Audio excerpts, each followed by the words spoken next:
गौरीसुताय गणनाथ नमो नमस्ते। योऽन्ताभ्रंशमववाचिमां सुप्तां सञ्जीवयत्किमशक्तिधरा सुधाम्ना। अन्यष्टहस्तशरणशरणत्वगादीनै प्राणां नमो भगवते पुरुषाय तुभ्यं। वासुदेवं सुतं देवं कंसचाणूरमर्दनं देवकी परमानन्दं श्रीकृष्णं वन्दे जगद्गुरुं। श्रीकृष्णं वन्दे जगद्गुरुं। श्रीकृष्णं वन्दे जगद्गुरुं। गाइए गणपति जगवंदन।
पंचम रात्रि के कथा में जुड़े हुए भगवान श्री हरि का अनेक अवतार को श्रवण करते हुए कृष्ण अवतार पे चल रहे हैं 2 दिन से।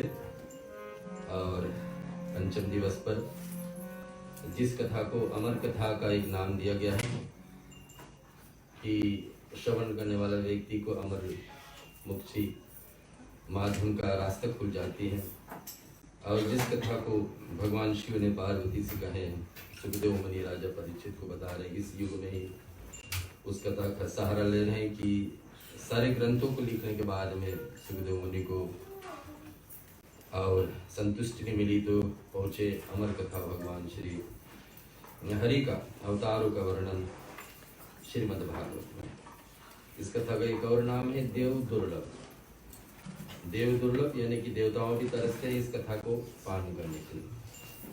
हम सब लोग भाग्यशाली हैं कि अपनी मातृभूमि से दूर रहते हुए, मातृभूमि यानी कि जहाँ से भाषा शुरुआत हुई, और उस जगह से दूर होते हुए भी इस कथा का लाभ इस देश में जिस देश को हम लोग कहेंगे कर्म भूमि, इंडिया हुई हमारी मातृभूमि, फिजी हुई जन्मभूमि, ऑस्ट्रेलिया हुई कर्म भूमि। तो इस जगह पर रहते हुए भी हम लोग को इस कथा को अवसर का प्राप्त हो रहा। और परम सौभाग्य की इन परिवार का इच्छा हुई कि जीवन में बहुत कुछ कथा पूजन सुने हैं, लेकिन एक बार जरूर ऐसा सहारा लेना चाहिए जिसमें हमारे पितरों को भी तरें, जो पीढ़ी जीवित है इनका भी, और आने वाली पीढ़ी को भी तार सके, ऐसे महत्व रखते हैं। आप देखते हैं पहले दिन से ही इन परिवार अनेक देवताओं की सेवा के साथ साथ में भी पितरों का पूजन किए हैं। भगवान श्री कृष्ण को पाने के लिए देवकी और वासुदेव ने कारगरा में बंद है, कोई साधन नहीं है पूजन के लिए, तो पितृ की पूजा का सहारा लेकर वंश को आगे बढ़ाने के लिए वंश में भी ऐसे भगवान की भक्ति हमेशा जागृत रहे, इस विचार को लेकर के भगवान साक्षात भगवान कृष्ण को जन्म का रास्ता खोला। ऐसे ही विधानों को लेकर के आज पंचम दिवस में निवेश करेंगे। बड़ी परम पर्व हमको मिल रही है एकादशी।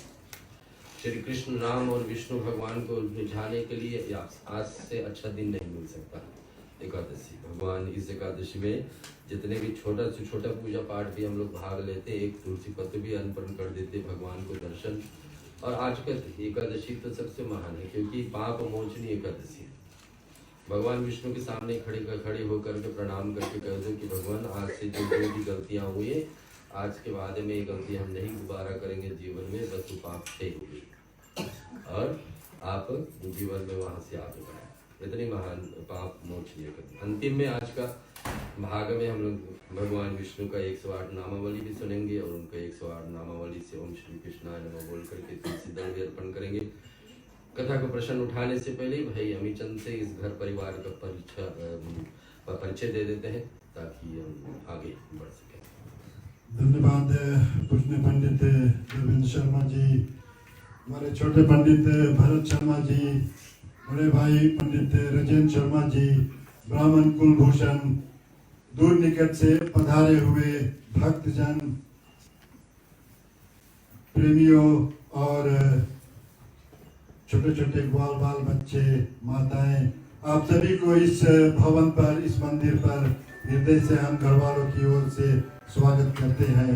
घर वाले आज जो मुख्य मेहमान श्री राम लखन मिश्रा जी और उनके पत्नी सरोजनी देवी मिश्रा, जो कि भूतपूर्व नकाले बुनावा निवासी है और जिनको हम बहुत ही दिनों से, जैसे मैंने कहते आया हूँ, बहुत ही दिनों से मैं जानता हूँ। जब से मैं नाबुआ में था 1978 से, तब से लेकर इनका परिचय है और ये बहुत ही धर्म में भाग लेने वाले धर्म के सज्जन है और पूजा पाठ में जो ये विशाल परिवार है, मिश्रा परिवार है, ये बहुत ही धार्मिक परिवार है। श्रोताओ, इनके बेटा नीलेश और बहू ज्योतिका और इनके बच्चे दक्षा, पलविशा और यश, इन सभी की ओर से आप सभी को हम हृदय से स्वागत करते हैं। देखिए, पंडित जी के मुखारबिंद से हम कथा को श्रवण करते हैं और जिस तरह से सरल भाषा में वो कथा को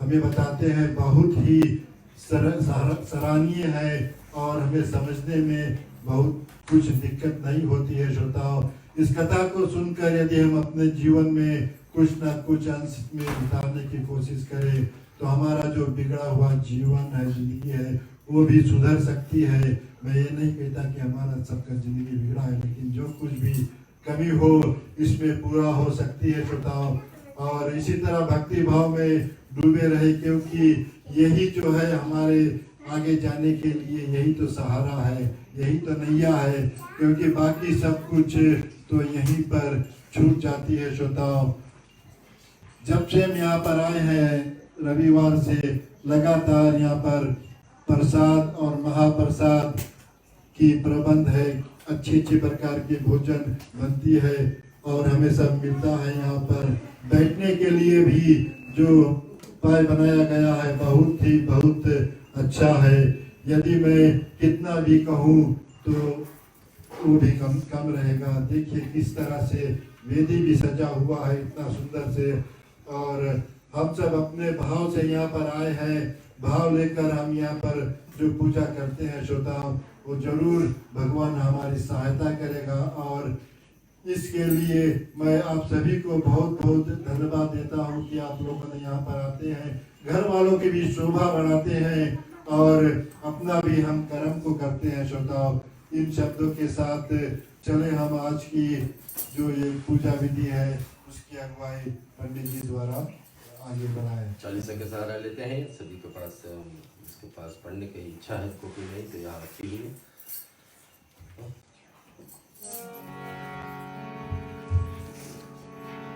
बंसी शोभित कर मधुर नील जलद तन श्याम अरुण अधर जन बिंब पर नयन कमल अभिराम पूरन इंदु अरविंद मुख पीताम्बर शुभ साज जय मनमोहन बदन छवि कृष्ण चंद्र भगवान जय यदुनंदन जय जगवंदन जय वसुदेव देवकी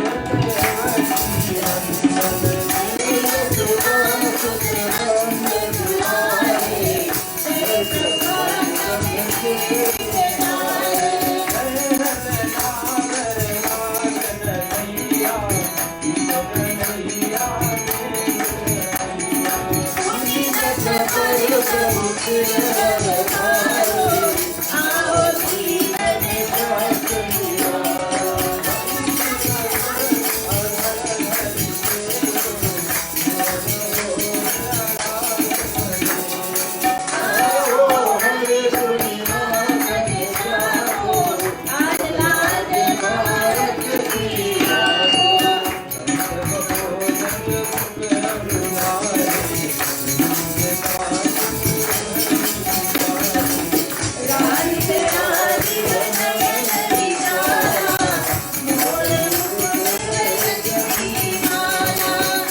Thank you.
राधा तेरा श्याम मथुरा में देखा।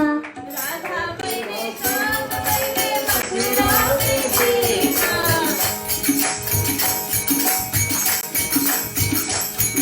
गलियां चलाते हुए राधा तेरा श्याम देखा।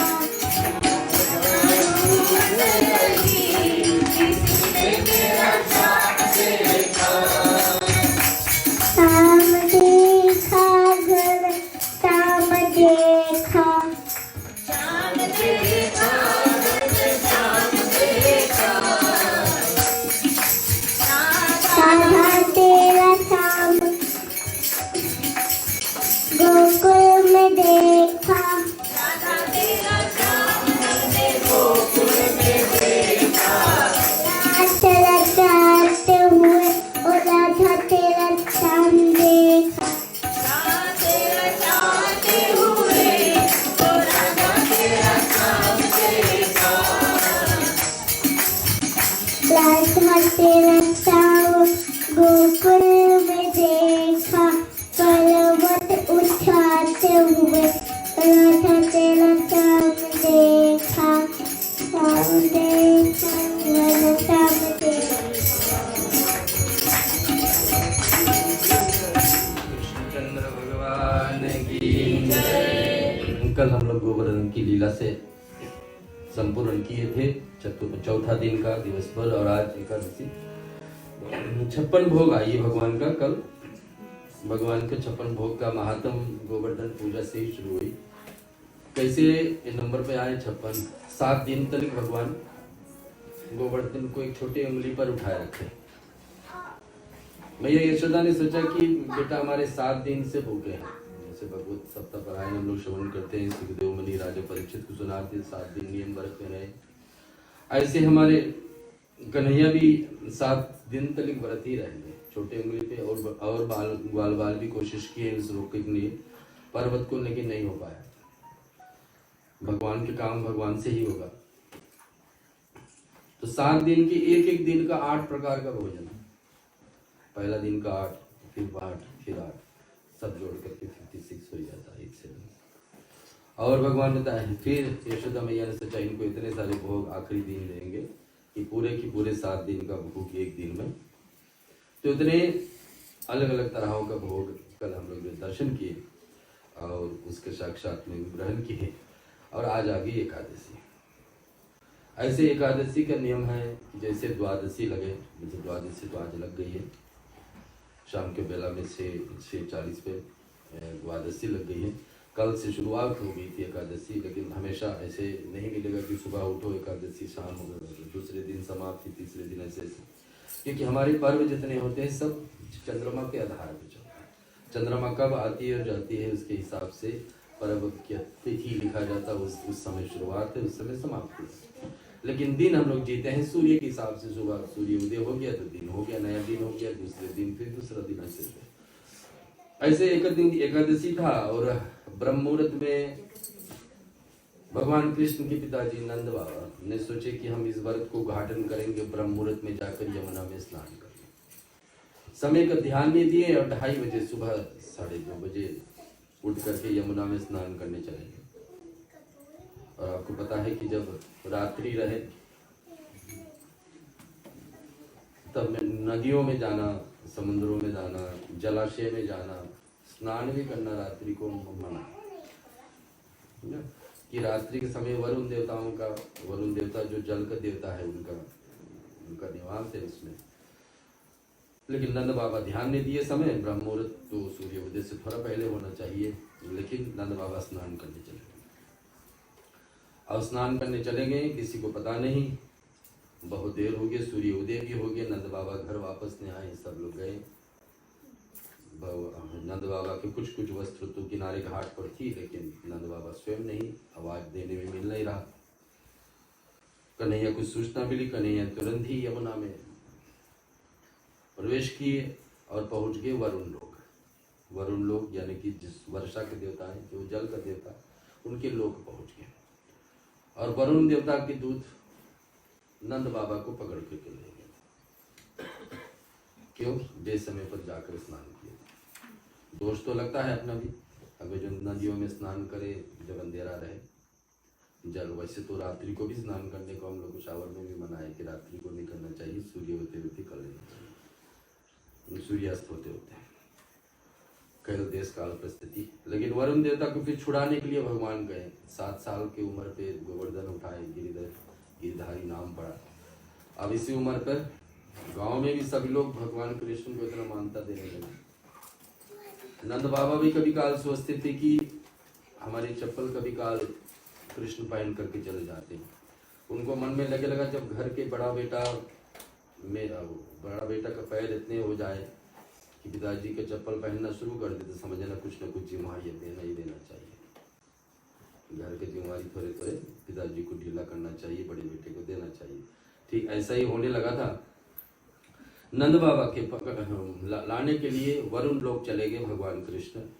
वहां पर वरुण देव देखे कि साक्षात भगवान पधारे हैं, उनको प्रणाम किए। भगवान क्यों कष्ट किए? बताइए, आपके दूत ने हमारे पिताजी को पकड़ लिया। बोले आपके पिताजी कैसे हो सकते हैं? हाँ, हमारे पिताजी को आपके दूत लेके आए। तो हाँ, पता लगा कि बेसमय पर स्नान कर रहे थे, तो उसको वापस ले जाना। भगवान कृष्ण वरुण देवता से अपने पिताजी को लेकर वापस आते हैं। रास्ते में आते हैं, पिताजी पूछते हैं कि बेटा वो लोग क्या कह रहे थे हमारे विषय में? बोले पिताजी ये तुम्हारे ससुराल के लोग हैं। वास्तव में माता यशोदा यही वरुण लोग का पुत्री है।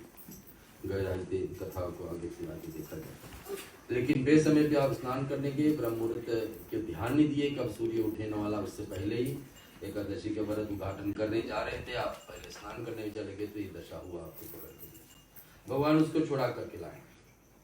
एकादशी का व्रत का नियम है, जैसे आपको बताया कि फलाहार रह सके तो जल पी करके रह सके तो और अच्छे, जल से नहीं हो पाए तो फल से नहीं तो फिर जो कंदमूल धरती के नीचे होते उसको सहारा लें, उसका नहीं हो तो सादा नमक लेकर के आप ले सकते हैं। ऐसे ऐसे उपाय है जहाँ तक इच्छा हो सके करना चाहिए। 2 महीने में 2 बार आती है एकादशी, और 2 सप्ताह में हमारे शरीर को आराम करने के लिए ये अवस्था मिल जाती है कि थोड़ी सी आराम मिलती है कि हर दिन वही भोजन हमेशा पीसना। आज की कुछ 2 साल पहले या 3 साल पहले का 2018 में मेरे ख्याल से नोबेल पीस प्राइज जिसको मिला है, वो लोग रिसर्च किए थे कि ये फास्टिंग करने के नियम कहाँ से शुरुआत हुई और इसका लाभ क्या है। तो एकादशी पे इतने सारी रिसर्च किए वेस्टर्न साइंटिस्ट की, इस पे ही उनको मिल गई कि एकादशी व्रत इतने महान है। भगवान कृष्ण गीता में भी कहते हैं कि व्रतों में एकादशी में, वृक्षों में जैसे कहते हैं कि जितने पेड़ पल्लो है सब में महान पीपल को वृक्ष भगवान कृष्ण कहते हैं। व्रतों में एकादशी और नदियों में गंगा, ऋषि मुनियों में नारद, एक एक करके भगवान जगह जगह बताएं, पर्वतों में से। तो यहाँ बता रहे हैं आपको कि एकादशी आज है और आपको दोनों भाग मिल रहा है कि कथा भी श्रवण कर रहे हैं। एकादशी के नियम है कि कितना रामायण पाठ करो, गीता पाठ करो, श्रीमद् भागवतम करे, बड़ी बात। और ऐसे ही विष्णु भगवान की कोई कथा का रसपान करे तो बड़ी उचित। भगवान श्री कृष्ण जब अपने महाभारत समाप्त होने वाली थी, और आपको पता है भगवान श्री कृष्ण के साथ में 5 पांडु थे। 5 पांडवों में श्रेष्ठ मानते थे अर्जुन को। अर्जुन के साथ ही गीता का ज्ञान भगवान उनको बांटे, और अर्जुन के हाथ से कुंती मैया के सबसे बड़े पुत्र कुंती मैया का वरदान था कि 5 देवताओं आपको एक एक संतान देंगे। तो पहला वरदान किसको मिला है? सूर्य भगवान को सुबह ऐसे बैठ करके प्रणाम कर रहे थे कि उनके पास सूर्य देव आकर के एक बालक को देते हैं, जो बालक आगे चल के नाम पड़ेगा करण।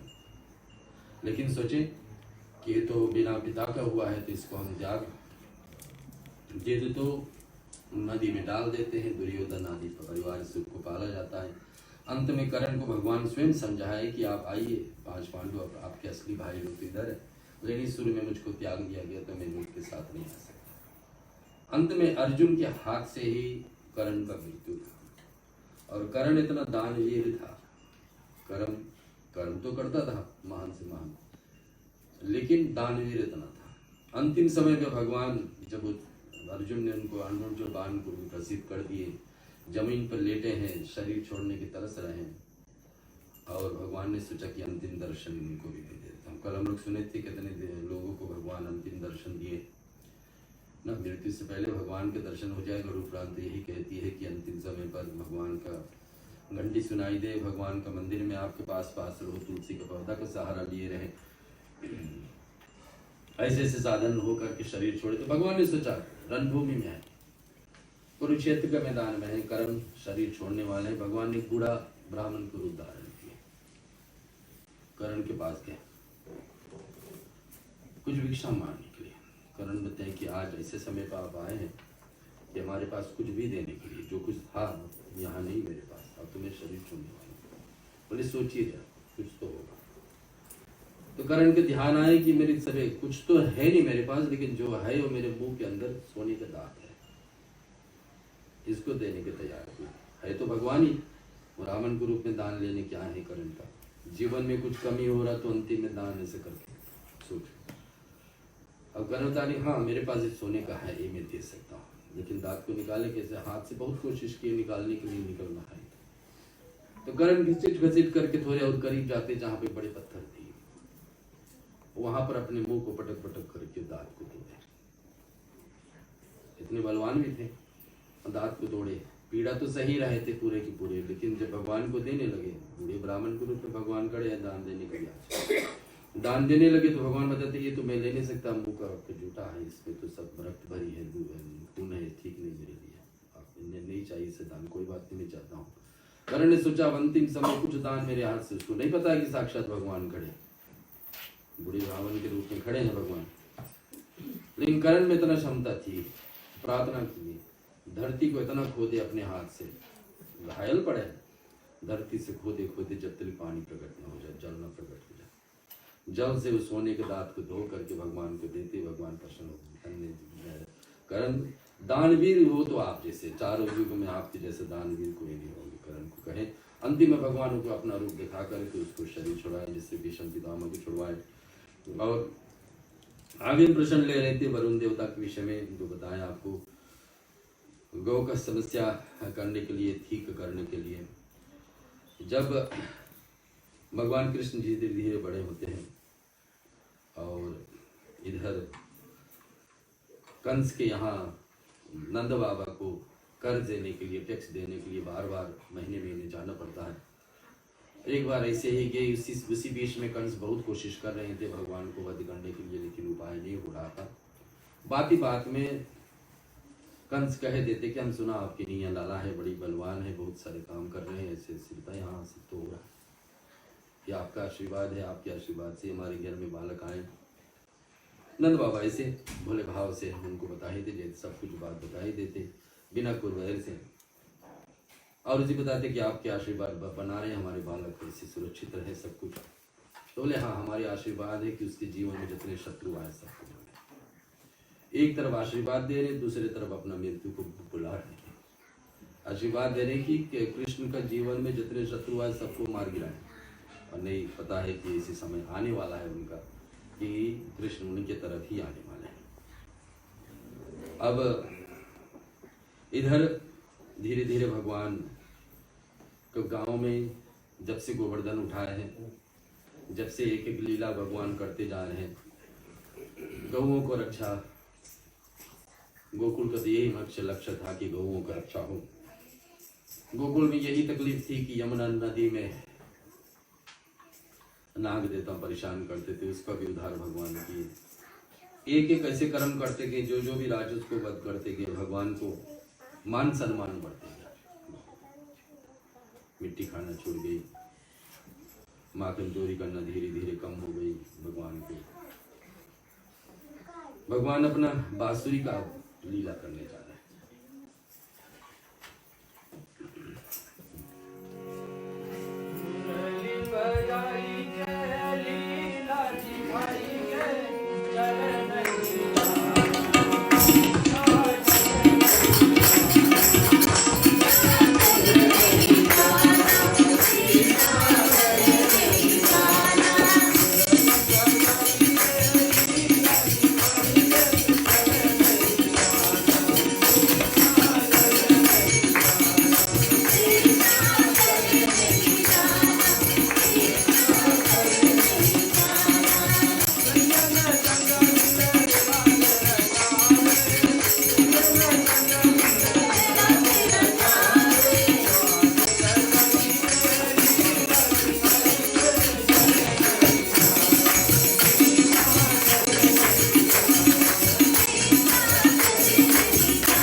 जैसे एक पितृपक्ष का महीना था, नवरात्रि समाप्त हुई थी और शरद पूर्णिमा आई, महान पूर्णिमा है। उस दिन का चांद अलग रूप से दिखा जाता है। उस दिन पर मानता गया है कि खीर बना करके अगर जो बाहर रखा जाए, उस दिन भगवान अमृत बरसाते हैं, और दूसरे दिन वही खीर को पान किया जाए तो शरीर में काफी सारे रोग दूर करते हैं, ऐसे माने जाते हैं। शरद पूर्णिमा, पितृपक्ष के बाद नवरात्रि, नवरात्रि नौमी तिथि पड़ी, 5 दिन बाद जब पूर्णिमा आएगी, वैसे पूर्णिमा तिथि भी बड़ी महान है, हमारे बीच में हम लोग हमेशा सुनते हैं।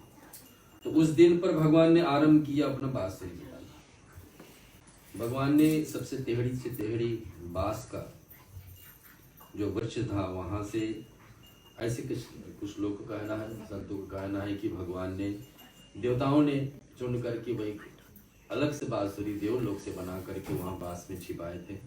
लेकिन फिर भी कहा गया है कि भगवान ने वहां का लोगों को सहारा लिया और मांग किए कि उस बांस का बांसुरी हमारे लिए बनाया जाए, और भगवान उस बांसुरी को बजाना शुरू किए शरद पूर्णिमा पर। अब बजाना जब आरंभ करते हैं तो पूरे के पूरे गोकुल उसमें मगन हो जाते हैं। 9 बजे रात्रि को सभी लोग रात्रि को निकलते हैं, पूर्णिमा का दिन, पूरा चांद का दिन, भगवान चंद्रदेव का अर्घ देने के लिए।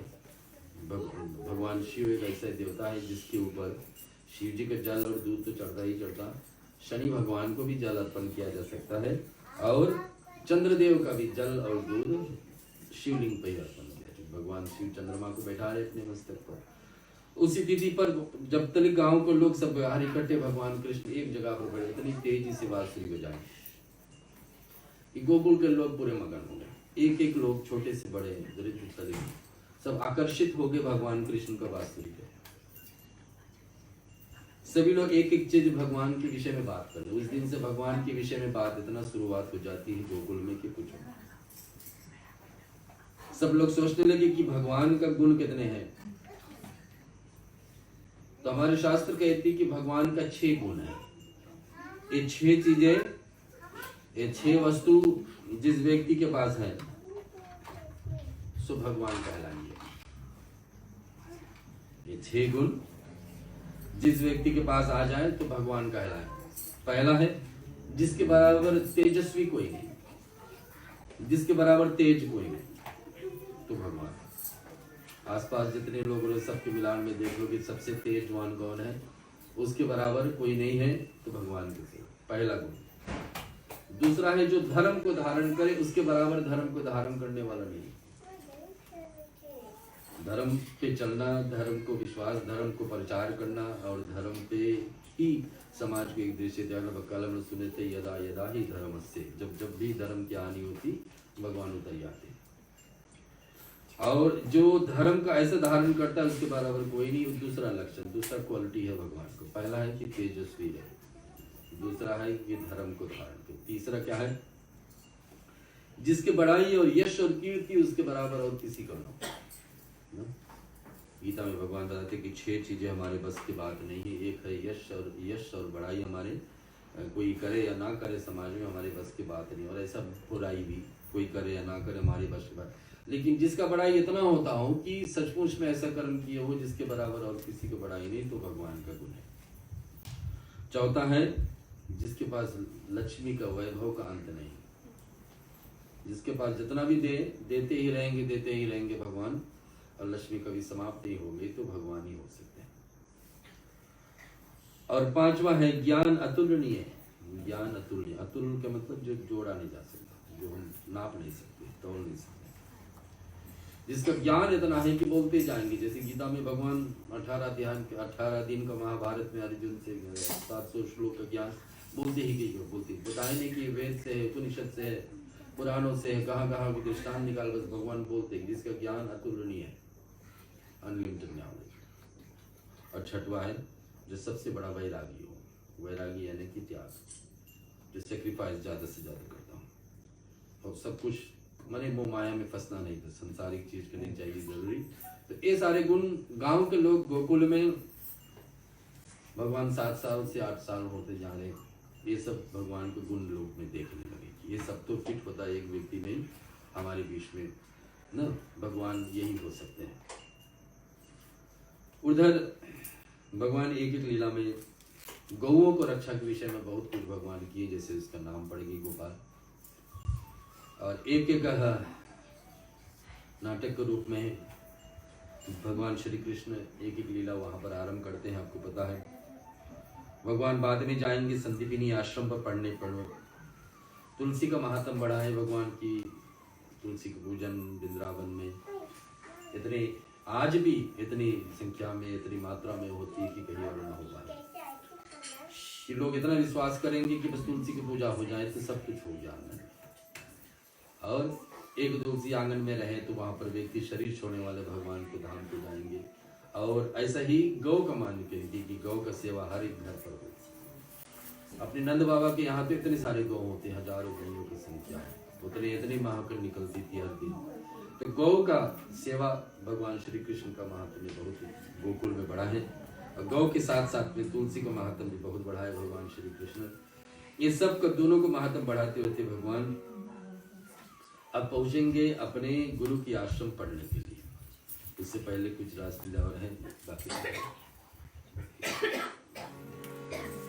पूजा कर ले तुलसी महारानी की, सेवा कर ले तुलसी महारानी की, पूजा कर ले तुलसी महारानी की,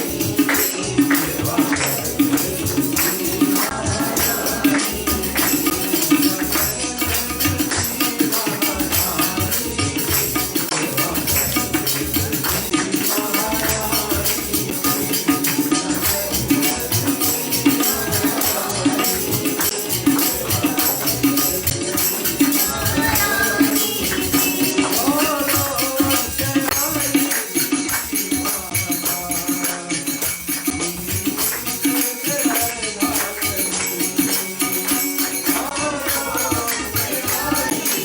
महारानी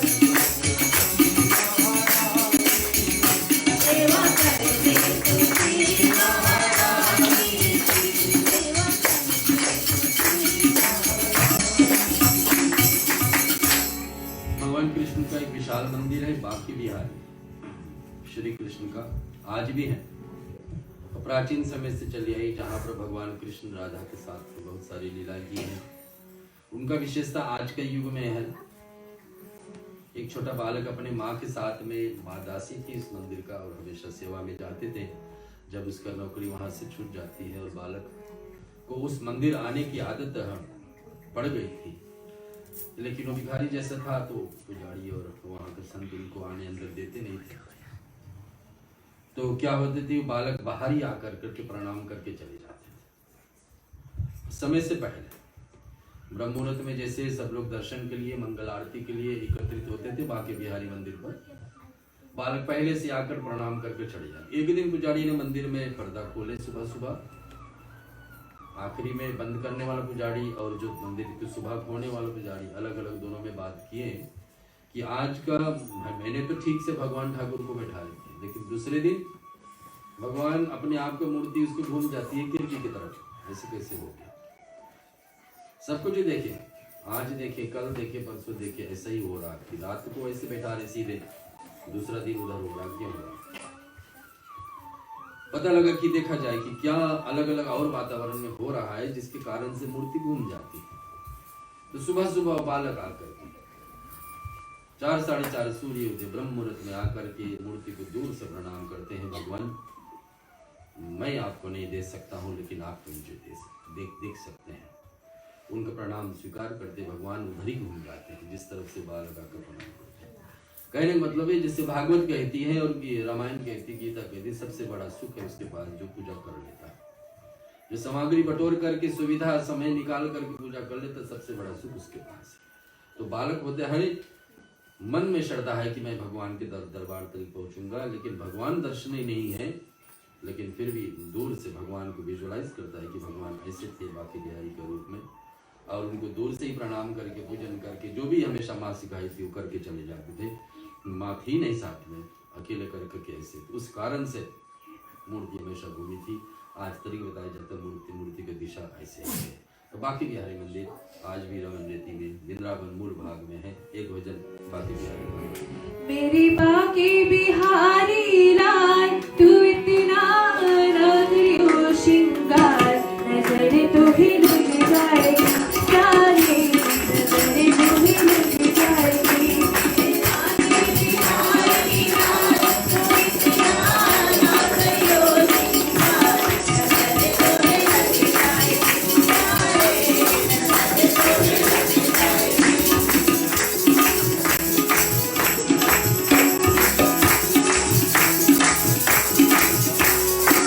तेरी मुरलिया पे बड़ी मुरादी का, मुरलिया पे बड़ी मुरादी का, प्यारा लगी तेरा पीला पटिका, तेरी मुरलिया पे बड़ी मुरादी का, प्यारा लगी तेरा पीला पटिका, तेरे गल में बिजली माँ, तेरे गल में बिजली माँ, तू इतना ना करियो श्रृंगार, नजर तुम्हें लग जाएगी प्यारे, नजर तुम्हें लग जाएगी। मेरे बाकी बिहारी लाल तू इतना ना करियो श्रृंगार, नजर तुम्हें लग जाएगी प्यारे, नजर तुम्हें लग जाएगी प्यारे, नजर तुम्हें लग जाएगी प्यारे, नजर तुम्हें लग जाएगी। भगवान कृष्ण ऐसे ही बांसुरी में जाकर के सभी लोग आदमी करते थे। सबसे मूल भाग होगी भगवान कृष्ण का परिचय होगी कि बांसुरी की आवाज आई, लोग दूर दूर से निकल कर तैयारी हो जाते थे कि भगवान को सुनने के लिए जाएंगे। और ऐसे भगवान का अब उस अवस्था में आ रहे 10 वर्ष उम्र निकल गई। 11वां वर्ष में भगवान अब गोकुल छोड़ने वाले हैं। गोकुल छोड़ करके भगवान जाएंगे मथुरा, अपने जन्मभूमि। भगवान की एक विशेषता है, जिस जगह पर छोड़े हैं फिर वापस नहीं गए। गोकुल छोड़ेंगे अंतिम बार, फिर वापस नहीं आएंगे। लेकिन इस बीच में राधा के साथ में रासलीला और सारी गोपियों, जैसे हमने कल कहा, देवताओं ने पहले से कह चुके थे, देवताओं को पहले से ब्रह्मा जी आदेश दे चुके थे कि आप जा करके ब्रजभूमि में वृंदावन में गोपियों को गरूब सच दच के करो, रासलीला समय भगवान आएंगे तो उनके साथ में रासलीला होगी। जैसे बानर आए थे सहायता करने के लिए रामावतारी में, वैसे गोपियां आए हैं कृष्ण अवतारी में भगवान की सहायता करने के लिए। भगवान ने यहाँ जो राधा के साथ में, राधा उनकी सहेलियों के साथ में कभी स्नान करने गए तो वस्त्र उनको चुरा लेते हैं, कथा सभी को पता है। बहुत मांगने पर भगवान बताते कि हमको माखन के आप लोग परेशान करते तो आज हम उनको लाए। वास्तव में भगवान को ज्ञान सिखाते हैं कि देखिए, बिना वस्त्र के कभी जल में प्रवेश नहीं करना चाहिए। जल हमेशा स्नान करे तो कोई ना कोई तन पर वस्त्र, एक ज्ञान भगवान वहां देते हैं। इधर राधा के साथ में लीला बहुत होती है। भगवान कभी ढूंढते हैं कि राधा ढूंढती है कृष्ण की दरगाह। राधा का जन्म वही गोकुल के आसपास में वृंदावन के अंदर ही वरसाना नाम के गांव में हुई ना, राजा नाम के गांव में हुई, जहां पर आज भी 108 सीढ़ी के रूप में वरसाना नाम पे आओगे, जो वरसाना गांव में जाओगे तो राजा का राधा जी का मंदिर वहां भी है। वृषभानुजाई विद्महि है ना, वृषभानुजाई प्रिय तन्नो राधा प्रचोदयात् मंत्र आता है। और राधा जी को वहां इच्छा, भगवान के साथ हमेशा एक एक कदम पर लीला। भगवान कृष्ण का कभी विचार बने कि पहले उम्र समय पर कम समय पर विवाह भी हो जाती थी। भगवान कृष्ण के समय में मन में कभी विचार हुई थी कि राधा के साथ हमारे ब्याह हो जाते। ग्रंथों में, भागवत में कहीं नहीं लिखा है कि कृष्ण के साथ विवाह राधा के साथ में हुई। इच्छा बात अलग है, लेकिन हुई नहीं। भगवान कृष्ण और राधा दोनों गोलोक से आए हैं, दोनों में इतनी अटल प्रेम है कि दोनों एक स्वरूप माना जाता है। कृष्ण और राधा एक ही है। जैसे शिव जी का आदि शक्ति आधा शक्ति देवी के रूप में बोल जाती प्रकट होती, वैसे भगवान कृष्ण का भी आधा शक्ति राधा को होता है। तो ऐसे अब जब बुलावा आया कंस के यहाँ से कि कंस आपको मिलना चाहते हैं, तो अंतिम में 11 वर्ष की उम्र पे है, भगवान को छोड़ करके गोकुल अब जाना है मथुरा की तरफ। मथुरा की तरफ जाना, सुखदेव जी कहते राजा परीक्षित अब सुनाइए। आप याद रहे कथा कहाँ से आरंभ हुई। सुखदेव मुनि राजा परीक्षित से बोल रहे हैं। राजा परीक्षित एक प्रश्न पूछे, सुखदेव मुनि वैसे से बता देंगे। हम 10वें स्कंद में पहुंचे। 12 स्कंद का ये भागवत है, 9 पूरा हुआ, 10 में चल रहे हैं कृष्ण लीला कि कृष्ण मथुरा कैसे आया और क्यों आया।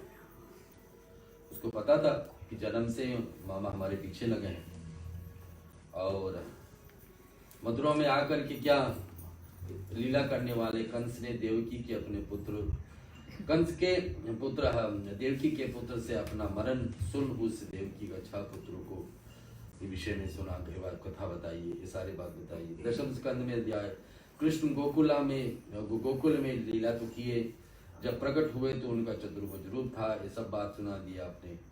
कृष्ण जन वत्सासुर नाम को राक्षसों को, बकासुर नाम आदि राक्षसों को मारे, कृष्ण ने कालिया नाम को वृद्ध मर्दन में प्रदान किए हैं। श्री कृष्ण ने गोपियों के साथ भी रास लीला किए हैं। गौ का, हिरण और मोर का, इन सब के साथ भी लीला कृष्ण के द्वारा हुई है।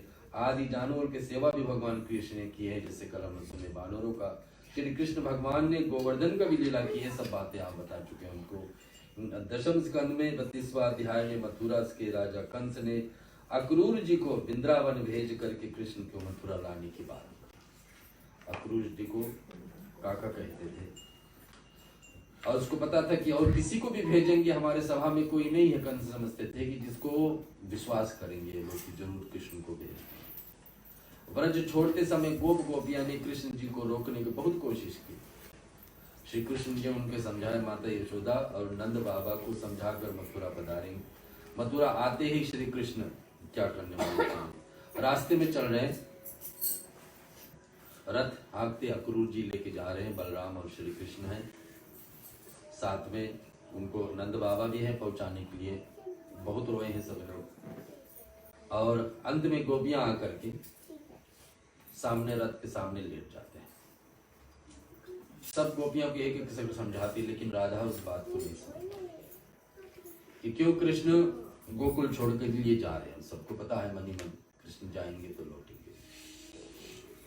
भगवान को कौन छोड़ सकता है। जो श्रद्धार बनाए भगवान में, जिससे कभी कहा जाए कि जो व्यक्ति की श्रद्धा है भगवान में, जो व्यक्ति की श्रद्धा है भगवान में, उससे बोल दो कि कल से आपको पूजा नहीं करने को मिलेगा, उसको कैसा लगेगा। ऐसा दशा आज गोपियों को हो रहा कि तुम्हें कुछ भी हो जाए कि भगवान की पूजा कल से हमारी अधूरा हो जाएगी, बांसुरी बजने की हम लोग को लाभ ये शुक्र नहीं मिल पाएगी। एक बार तो राधा बन कर देखो मेरे सावरिया, राधा यू रो रो कहे। एक बार तो राधा बन कर देखो मेरे सावरिया, राधा यू रो रो कहे। राधा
कि जब जब भी पूजनीय जाएंगे भगवान श्री कृष्ण को और राधा के साथ में पूजनीय जाते हैं। उनके ब्याह किसके साथ में है वो सारी चर्चा कल हम लोग सुनेंगे, लेकिन जिसके साथ में ब्याह हुई उनके साथ में पूजन कभी नहीं देखा जाता। देखा जाता है राधा के साथ में, क्योंकि इन दोनों का ऐसा ही रिश्ता। गोलोक से सीधे सीधे पधारे और दोनों अलग होकर के भी एक थे, ऐसा माना।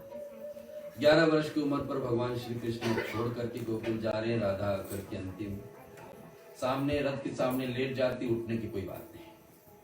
भगवान बहुत समझाए, अंतिम में ये बात समझने में आई कि देखिए मेरे पास सबसे प्रिय वस्तु कुछ चीज है मेरे पास, जो पूरे गोकुल जिसके कारण हमारे साथ जुड़ जाते थे, वो है मेरी बांसुरी। राधा, मैं आज से आपके सामने प्रतिज्ञा कर रहा हूं कि आज के बाद में बांसुरी में फिर नहीं बजाऊंगा, और ये बांसुरी आपको दे रखी। तो बांसुरी भेंट में दे देते हैं भगवान श्री कृष्ण राधा, और देकर यही बात कहते कि जब जब भी आप गोपियां मुझको याद करोगे, जहां जहां भी याद करोगे, मैं प्रकट होऊंगा, आपके सामने दिखाई मारूंगा। जिस रूप में आप मुझको ध्यान करोगे मैं वहां पहुंचूंगा।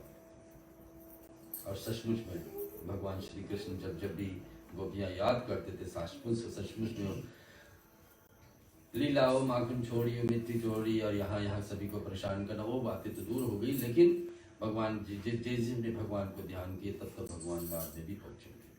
भगवान आधे अक्रूर के साथ पहुंच रहे हैं मथुरा, अपने जन्मभूमि पर। 11 वर्ष बीत में अवधि बीत गई है। वहां पर कंस का राज चल रहे हैं, उनके मामा हैं, और उन्हीं के कारण एक अवतार भी हम लोग बोलते, वासुदेव सुतम देवम कंस चानूर, देव की परमात्मा कंस चानूर।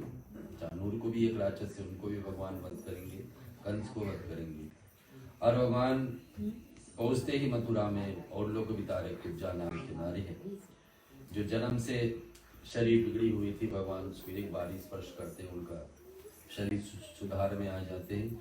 ऐसे एक एक लोग को सुधार किया।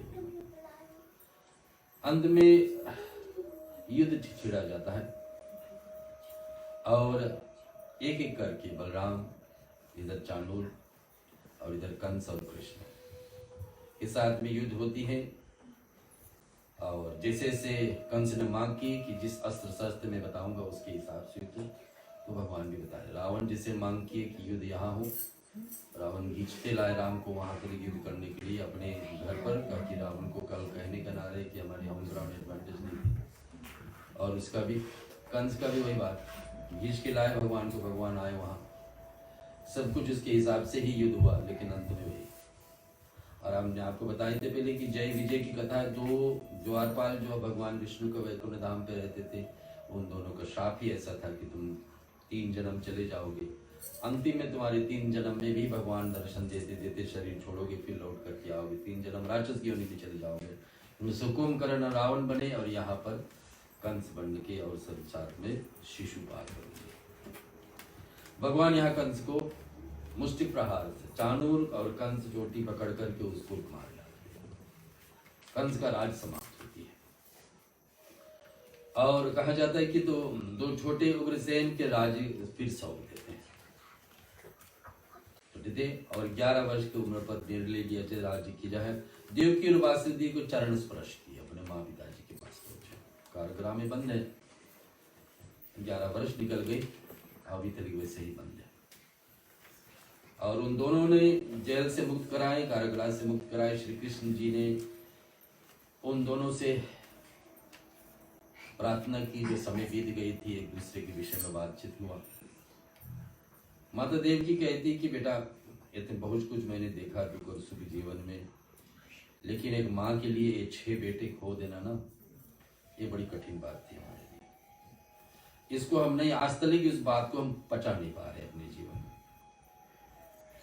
अब हमने सुना है आप बहुत कुछ किए हैं, वरुण लोग पहुंच के पिताजी को उठाना है, इतने बड़े बड़े राक्षस यहाँ से भेजे, सभी को वध किए। 5-6 दिन पे ही पूतना को वध ना, भगवान शिव भी आए आपके यहाँ, क्या क्या आपने नहीं किया। मेरा एक इच्छा अगर जो आप पूरा कर देते हैं। देवकी मांग करती है कि क्या, क्यों 6 बेटे हमारे कहाँ हैं जो मारे गए। भगवान कहते कि मैया आपको देखने की इच्छा है तो मैं उसको ले आता हूँ। भगवान पहुंच गए हम लोग, जन्म लेते ही उन दोनों का, उन 6 बच्चों का, आपको पता है कंस कई दिनों में सुनते आए 30 बुधवार से कि कंस को मारे थे एक एक का।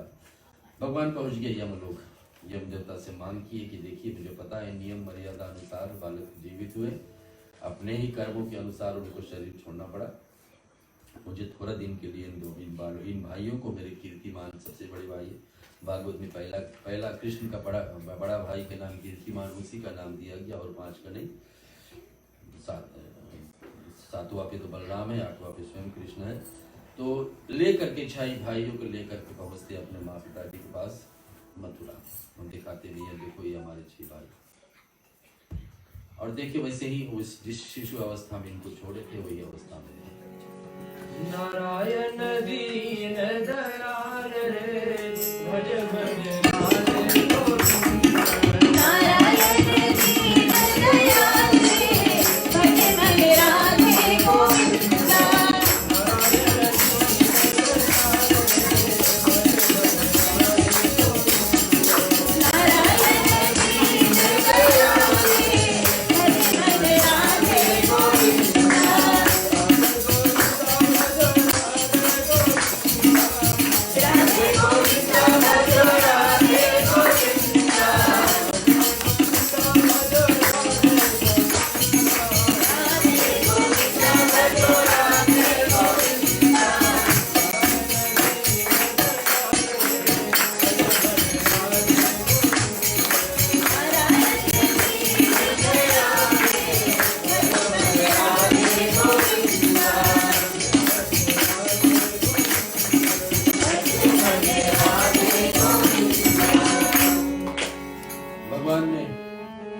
लाकर बालक को अपने भाइयों को दिखाए, देवकी से और देवकी से बताइए, देखिए भैया इनका भाग ऐसा था। जैसे हमने पहले दिन सुनते हैं कि भगवान किसी को भाग को नहीं बदल सकते, हमारे कर्मों के किया हुआ ही कारण हमारे भाग बनते हैं, हमारे पारब का फैट इसके हिसाब से नहीं होगा। आज हम सब सुन रहे तो अपने भाग के कर्म से सुने, जो नहीं पहुंच पा रहे वो अपनी भाग से नहीं पहुंच पा, जो पहुंच गए तो भाग से पहुंचे, ऐसे से।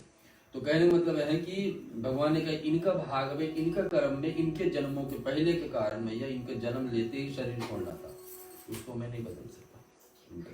भगवान किसी को पाप नहीं लेते, किसी को पुण्य नहीं लेते, भगवान बार जिसका पाप है उसी को पाप मैं उसमें क्या। तो भगवान बताए कि इनका इतना उम्र के ही इतना ही जन्म था कि जन्म लेंगे उसके हिसाब से इनको मारा जाए, तो मर गए चलो, भगवान इनको वापस पहुंचा के भगवान पहुंचेंगे अब गुरु दीक्षा पाने के लिए। हमारे सनातन धर्म में कहा जाता है कि गुरु दीक्षा लेना बड़ी अनिवार्य है।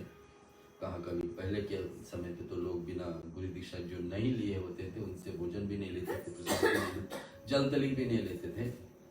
कृष्ण भगवान हमेशा हम लोग को कहा जाता है कि युवा अवस्था में 11 से 12 वर्ष के में गुरु दीक्षा ले लेना चाहिए, गुरु जीवन में उतार लेना चाहिए।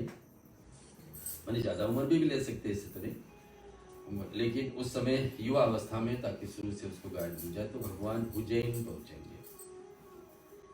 उज्जैन एक जगह है जहाँ पर नर्मदा नदी, क्षिप्रा नदी आदि आश्रम है।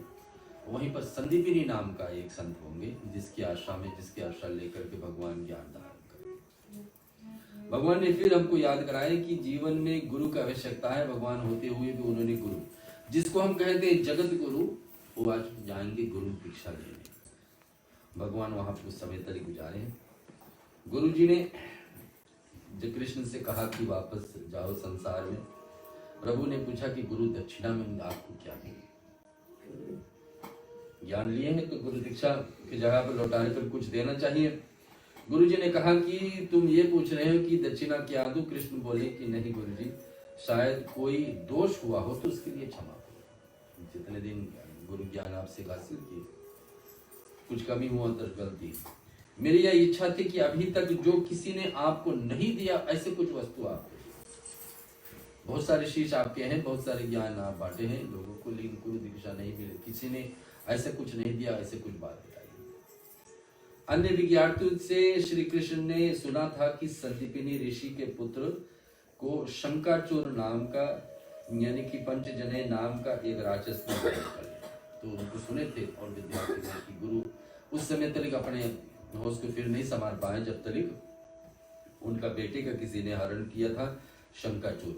ऐसे ही स्नान करने गए और लेके चले।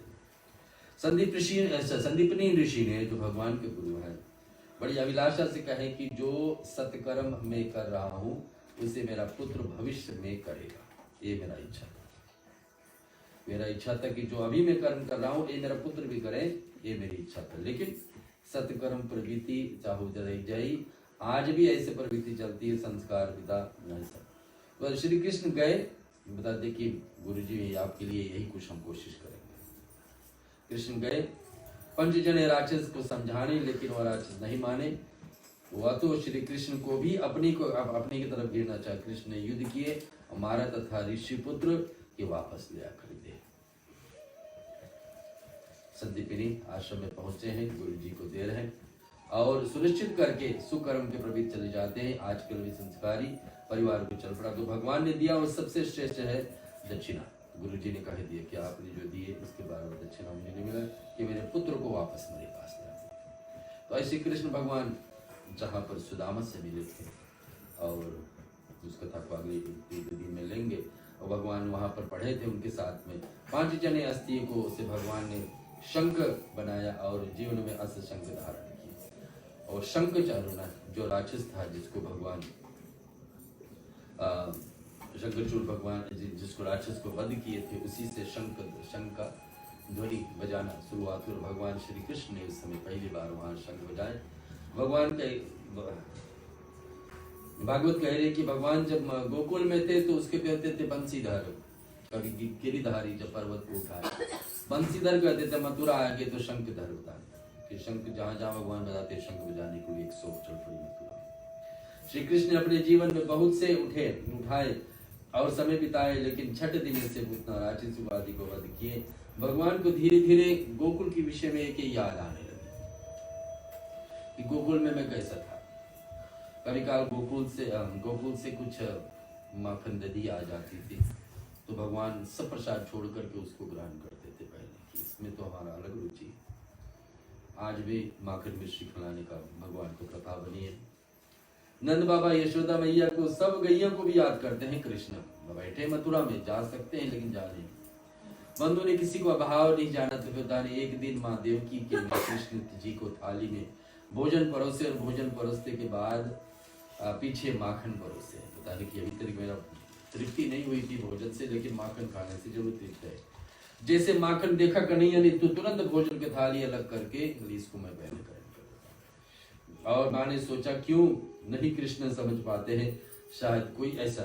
तब कृष्ण के एक मित्र, एक चचेरा भाई है, कृष्ण के जैसा ही लिखते थे, देखने में लगते थे, बड़े बार और ऐसा रूप धारण। उनका नाम था उद्धव। कृष्ण अकेले ऐसे मथुरा में एक बार खड़े थे कि उनके सोच में इतने गोकुल के विषय में थे, गोपियां के विषय में, ग्वालों के विषय में, गौओं के विषय में, नंद बाबा के बारे में सोचते थे और साथ साथ यशोदा के बारे में सोचते थे। उनका आंख से एक आंसू टपकने वाले थे। उद्धव उस समय पहुंच गए। उद्धव इतने ज्ञानी थे उस समय, उनका गुरु साक्षात गुरु बृहस्पति देवताओं के गुरु उद्धव का गुरु था। और देखते देखते आंसू रोक लिए कि भगवान नहीं से श्री शिव जी की आंख से आंसू गिरी तो क्या दशा होगी। आपकी आंख से आंसू गिर जाए, योगेश्वर के हाथ से आंख से आंसू गिर जाए, ऐसा क्या बात सुनाई। मुझे बोले गोकुल बहुत याद आता, वहां को गोपियों को बहुत याद आता, वहां को ग्वालों को बहुत याद आता। श्री कृष्ण बोले जब जब मैं माखन देखता हूं तो यही याद आता कि माँ यशोदा कैसे खिलाती थी मुझको, और माँ यशोदा खिलाती थी और मैं जाकर घर घर कैसे अपने ग्वाल मंडली को बना करके जय जयदार को चोरी। कृष्ण जी ने बोले कि हाँ माँ, हाँ मैं तो भी नहीं समझा सकता हूँ, लेकिन आप समझिए, आप कहते कि माया से दूर हो, आपके साथ भगवान ही है, आप क्यों ही माया में फंसे और दूसरे लोगों को फंसा के रखे। गायों को आंखों को मैं देखता हूँ तो गाय की आंसू कैसे बहती थी, उनको चारा पूरा नहीं मिलता था, समय पे पानी जल नहीं मिलती तो कैसे रोते थे, वो सब मुझे याद आया।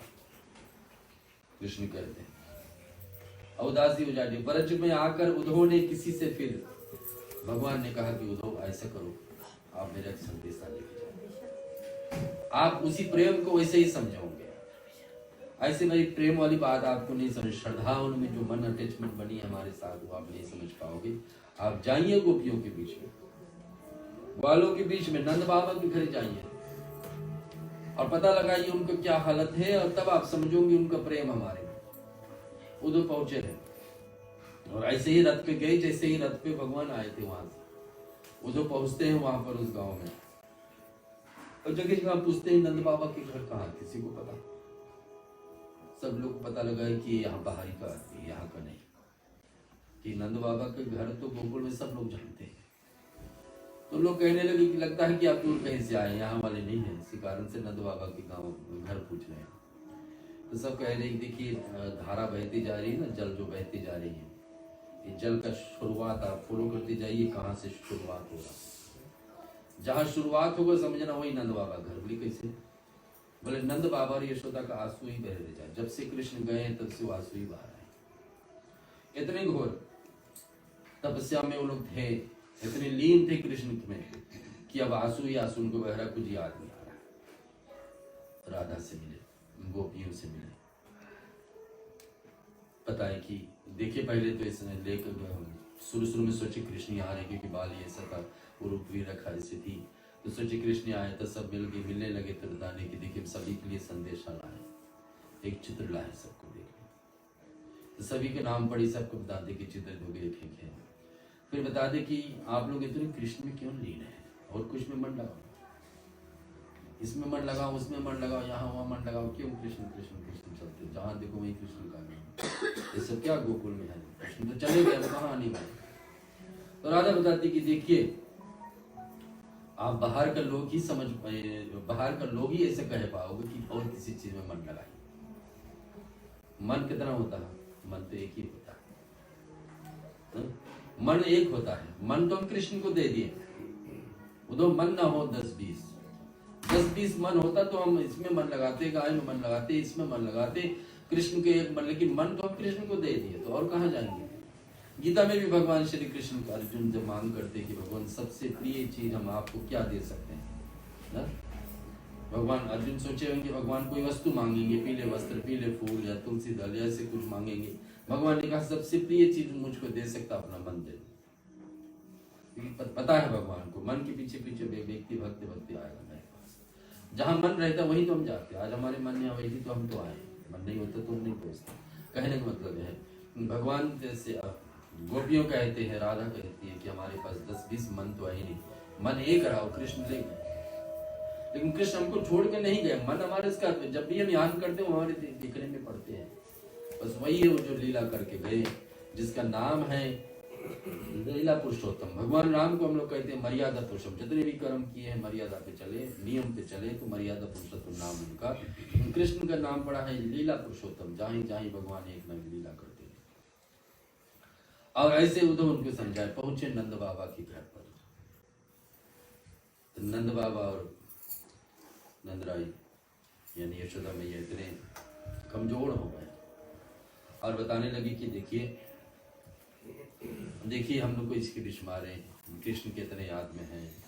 कृष्ण से कह देना कि अपने बड़े महल में रहते होंगे, वहां पर कोई एक कमरा में अगर जो खाली हो, कोई नौकर नौकरानी का खाली जगह हो, तो हम लोग को बुला लेंगे, हम लोग भी आकर उनके साथ रहेंगे। कम से कम 8 दिन दर्शन तो होगा, कम से कम कृष्ण का 8 दिन दर्शन होगी। नंद बाबा कुछ नहीं बोल पाए। माँ यशोदा बहुत कुछ बताई है कि ऐसे जाकर कृष्ण को सूचना देना कि हम कभी हम लोग को याद करें तो बुला लो, हम भी आ जाएंगे उनके पास, जहां भी है उनके साथ आकर के। लौट करके उधर गए थे बड़े ज्ञानी बन करके कि आज हम सबको समझाएंगे कि देखो सब संसारिक चीजें छोड़ो ना, संसारिक चीज छोड़ो, माया में मत बसो, ये सब कृष्ण कृष्ण वाली बात छोड़ो। लेकिन लौट करके आए तो वो भी कृष्ण कृष्ण बोलने लगे। भगवान का भक्ति में इतने मगन हो गए कि देखिए प्रेम इतनी बड़ी है, इतनी श्रद्धा उनमें बड़ी है कि प्रेम रस। तेरी अखियाँ है जादू भरी, तेरी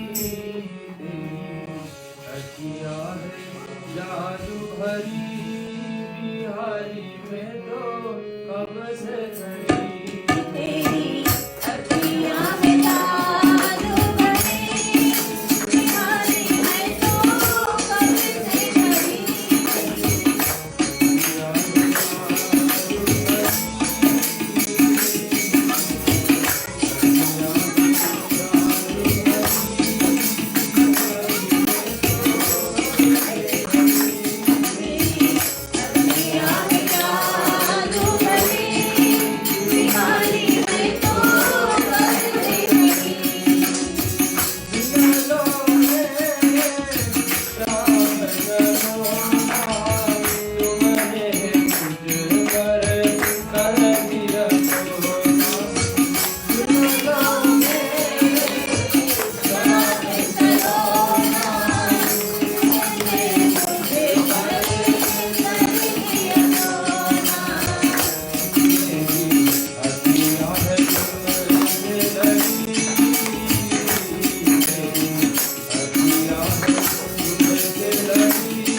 भगवान मथुरा में ठहरेंगे काल्यवन और जरासंध।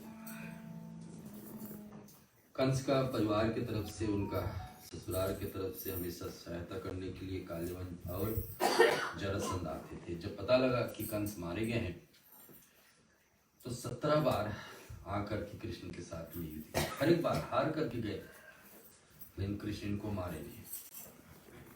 बलराम पूछते इनको अंत क्यों नहीं कर, लेकिन इनके मृत्यु मेरे हाथ से है ही नहीं। भगवान कहते हैं जिसका जहाँ मृत्यु होता उसी में। हम हमेशा सुनते हैं गरुड़ पुराण आदि में कि भगवान ये 3 चीजें हम लोग को, हम सभी के लिए छठी के दिन हम लोगों को कुंडली में लिख देते हैं, कब कहाँ और कैसे हमारी अंतिम सांस होगा, कब किस स्थान पर और कैसे हम शरीर छोड़ेंगे। भगवान पहले से नहीं रहा, हमारे पहले कर्मों के साथ। हम लोग बात कोशिश करते ये नहीं हुआ, मैं नहीं हुआ, इसी कारण से छोड़े, ये सब बातें अलग है। लेकिन भगवान कब कहाँ कैसे वाला बात अपने पास रखे, इसको हम लोग को नहीं पता। तो यहाँ पर कृष्ण कहते हैं ये जरासंध का मृत्यु मेरे हाथ से नहीं है। हर एक कोशिश करेंगे, आएंगे जब जब बाहर, लेकिन जब जब आते थे इतने योद्धा मारे जाते थे दोनों तरफ का। कालीवन को मदद करने के लिए शास्त्रों में कथा किया, विज्ञानों ने मत कलिवन किया, फिर भगवान ने कालीवन को भी मृत्यु मेरे हाथ से, फिर किसके हाथ से? भले इनके देखते जाइए। अब 17वां बार जब युद्ध हुआ, भगवान के एक नाम पड़ा है रणछोड़, मैंने कि युद्ध को छोड़ करके कहीं भागेंगे। कृष्ण भगवान बोले जरासंध को मथुरा में राज गद्दी संपत्ति जमीन राज्य में से कोई रस नहीं है, ये सिर्फ बदला लेने के लिए आता। उसको तो एक केवल मुझसे ही बैर है, मुझसे ही बैर है कि क्यों नहीं अब मैं इनको कंस को मार। जब तक मथुरा में मैं रहूंगा तब तक ये आक्रमण करते रहेगा, और हर युद्ध में हमारे लोग भी मरे जाएंगे। हमारे जब भी मारे जाएंगे हमारी तरफ से योद्धा खड़े होंगे। हमेशा बलराम खड़े होते थे, बरसात लेकर कृष्ण खड़े होते, साथ साथ में योद्धा भी। व्यापार धंधा कम होते जाएगा, यहाँ का लोग कहानी बार बार पहुंचते जाएंगे, इसको छोड़ना ही होगा, ठीक है। हमारे युवा धन नष्ट हो जाएगा। जब ये नया शुरू हुआ है राजधानी मथुरा में ना, वृंदावन के कैपिटल है मथुरा राजधानी, पूरी एक पीढ़ी 18 वर्ष से तले के मुद्दे में ही युद्ध लगा करके करेंगे।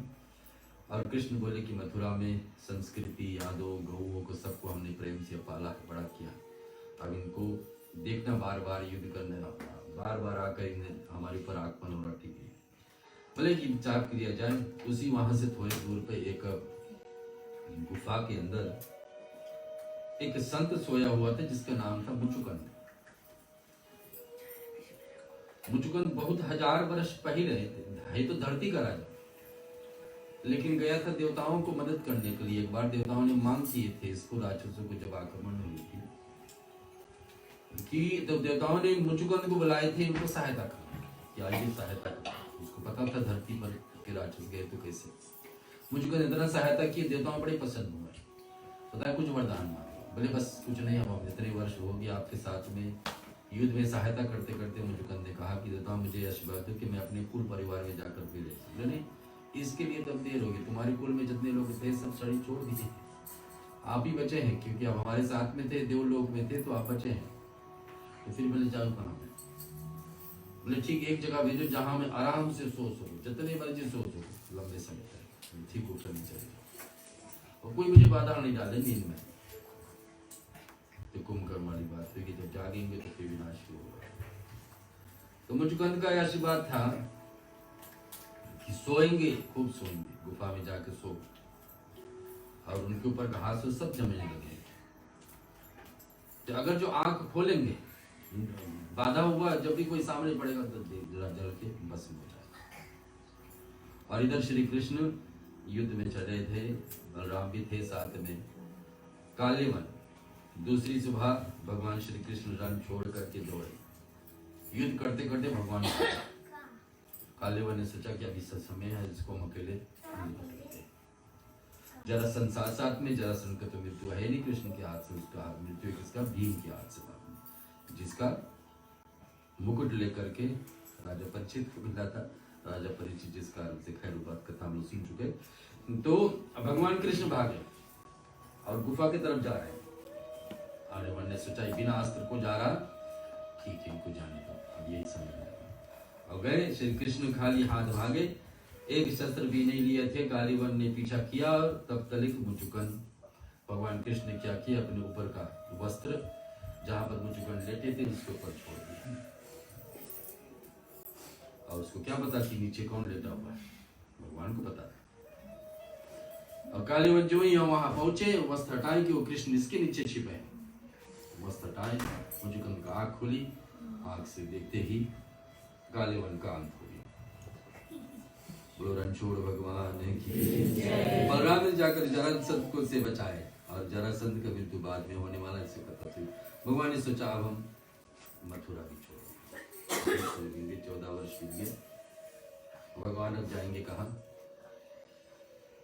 द्वारिका, नया जगह बनाएंगे। भगवान राते राते 2 देवताओं को बुलाए। पहला सरस्वती मैया को बुलाया कि माता आप एक कार्य करो हमारे लिए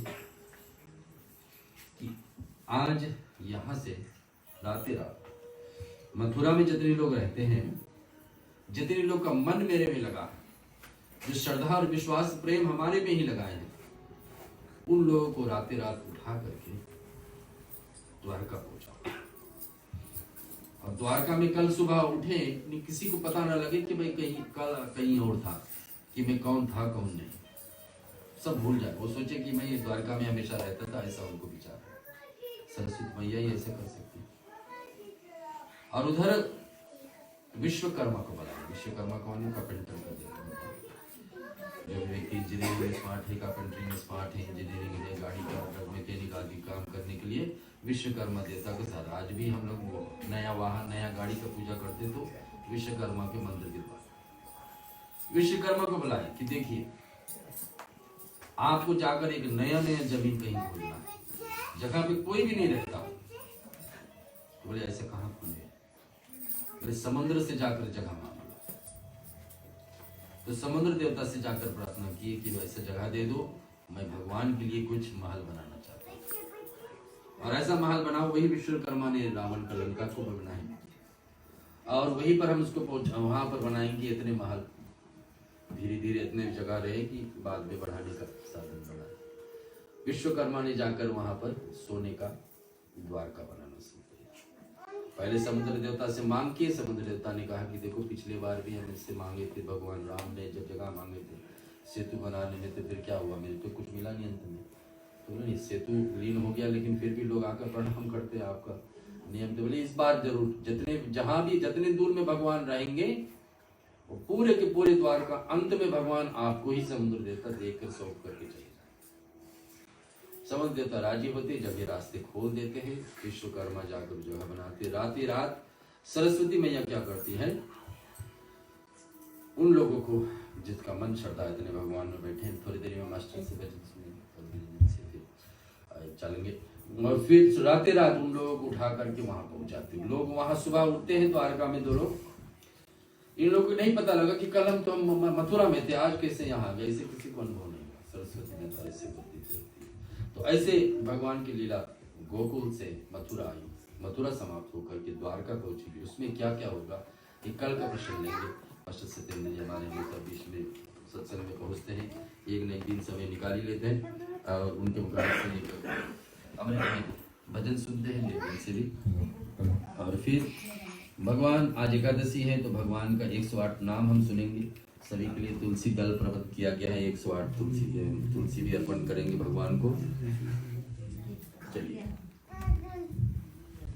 कन्हैया चले आना कि जीना लगे, कन्हैया चले आना कि जीना लगे, बंसी जरा बजाना कि जीना लगे, कन्हैया चले आना कि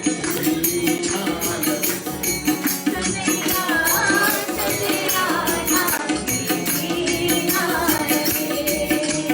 बंसी जरा बजाना कि जीना लगे, कन्हैया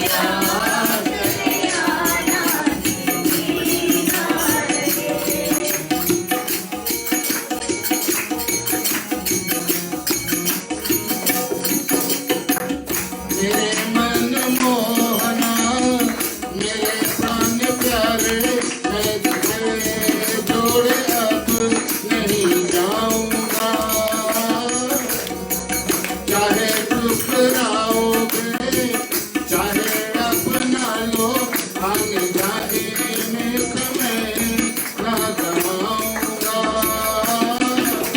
मुझको ना भूलाना कभी ना लगे, चलिया चलिया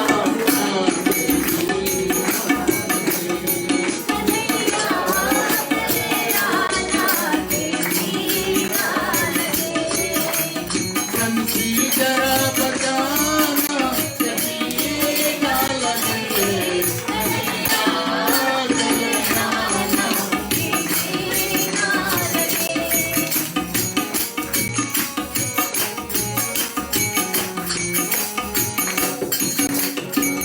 तेरे बिन चैनिया दिल नहीं रहनिया, हम कैसे समझाऊं, कैसे करूं प्रार्थना, कुछ नहीं जानूं, मेरे दिल दर्द तुम ही बताओ ना। तुम नहीं सुधारोगे, चाहे पछताओ, अपने चरणों में मुझको बुलाओ ना। करना ना बहाना, कभी ना लगे, कन्हैया चले आना, कभी ना लगे।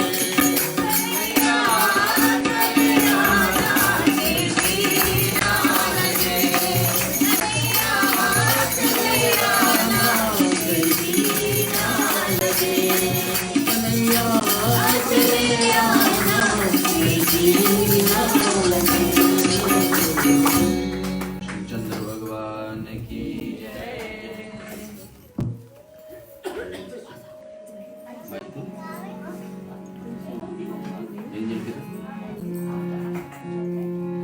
हे राधा तू बड़ी भागनी, कौन तपस्या कीने, पूरे जगत के दाता पहिया पकड़े तुम्हार।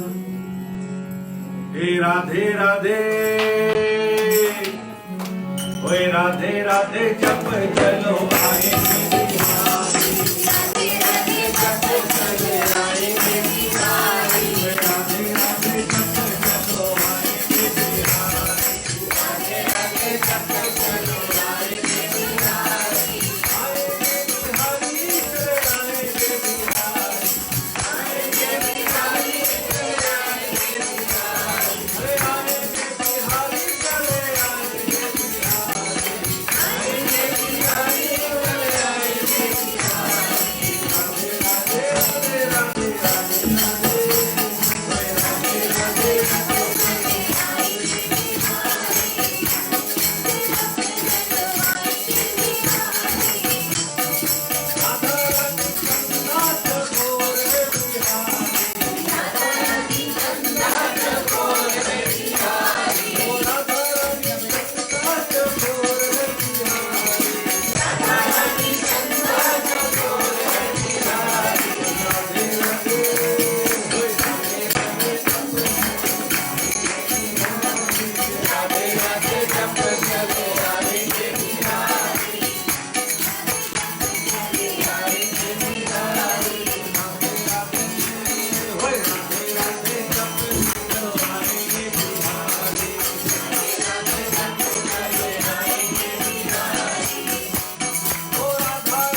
लाभ मिले। 108 बार भगवान श्री कृष्ण का, भगवान विष्णु का नाम है। और यहाँ एक नाम बोला जाएगा। यहाँ 2 थाली लगी, एक में घर के घर परिवार वाले डालते रहेंगे तुलसी मंजरी। तुलसी पत्रे से ज़्यादा महत्व है उनका मंजरी।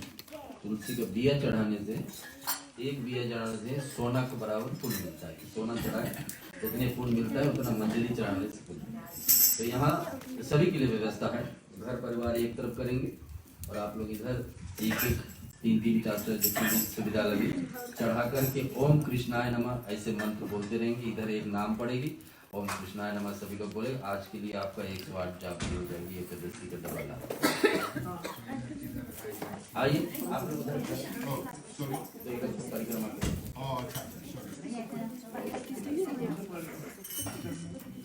आइए बारी बारी।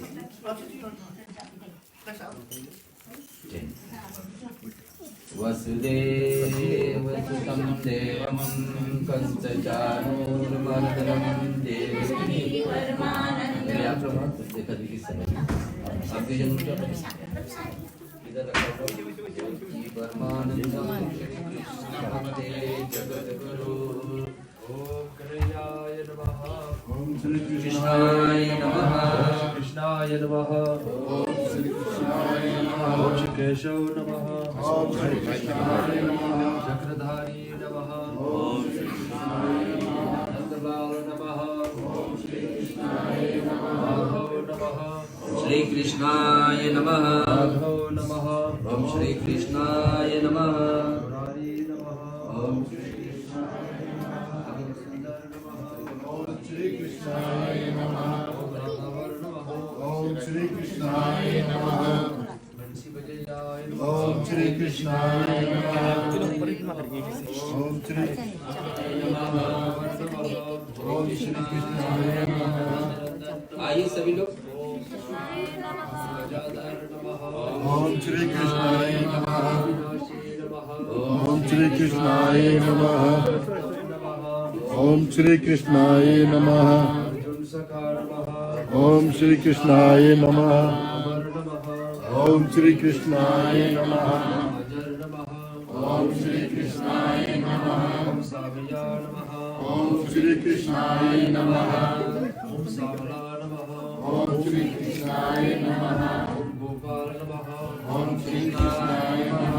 दामोदर नमः। ओम श्री कृष्णाय नमः। ओम श्री कृष्णाय नमः। ओम श्री कृष्णाय नमः। ओम श्री कृष्णाय नमः। ओम श्री कृष्णाय नमः। ओम श्री कृष्णाय नमः। ओम श्री कृष्णाय नमः। ओम श्री कृष्णाय नमः। ओम श्री कृष्णाय नमः। ओम श्री कृष्णाय नमः। ओम श्री कृष्णाय नमः। ओम बिहारी नमः। ओम श्री कृष्णाय नमः। ओम मदन मोहन नमः। ओम श्री कृष्णाय नमः। शिवानिधान नमः। ओम श्री कृष्णाय नमः। सर्वरक्षक नमः। ओम श्री कृष्णाय नमः। ईश्वर नमः। ओम श्री कृष्णाय नमः। ओम सर्वशक्तिमान नमः। ओम श्री कृष्णाय नमः। ओम मनहरण नमः। श्री कृष्णाय नमः। व्यापक नमः। आगे बिहारी नमः। ओम श्री कृष्णाय नमः। ओम विनाथ नमः। ओम श्री कृष्णाय नमः। नमः। ओम श्री कृष्णाय नमः। गोवर्धनधारी नमः। ओम श्री कृष्णाय नमः। ओम मधुसूदन नमः। ओम श्री कृष्णाय नमः। केशव नमः। ओम श्री कृष्णाय नमः। परमानंद नमः। ओम श्री कृष्णाय नमः। तीर्थभावन नमः। ओम श्री कृष्णाय नमः। ज्योति स्वरूप नमः। ओम श्री कृष्णाय नमः। राधारमण नमः। ओम श्री कृष्णाय नमः। रघुपति नमः। ओम श्री कृष्णाय नमः। ओम राम नमः। ओम श्री कृष्णाय नमः। हरि नमः। ओम श्री कृष्णाय नमः। ओम मुरलीधर नमः। ओम श्री कृष्णाय नमः। मुरली मनोहर नमः। ओम श्री कृष्णाय नमः। कल्याणकारी नमः। ओम श्री कृष्णाय नमः।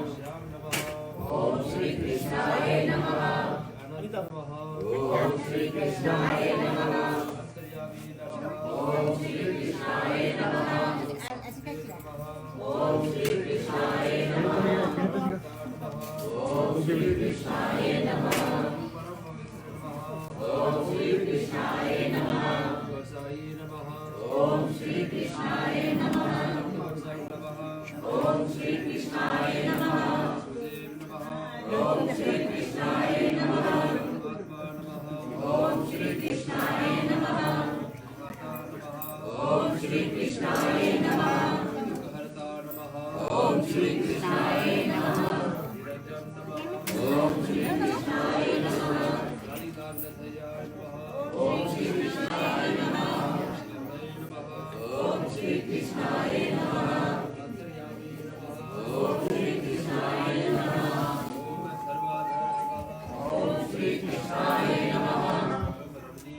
Shri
Krishna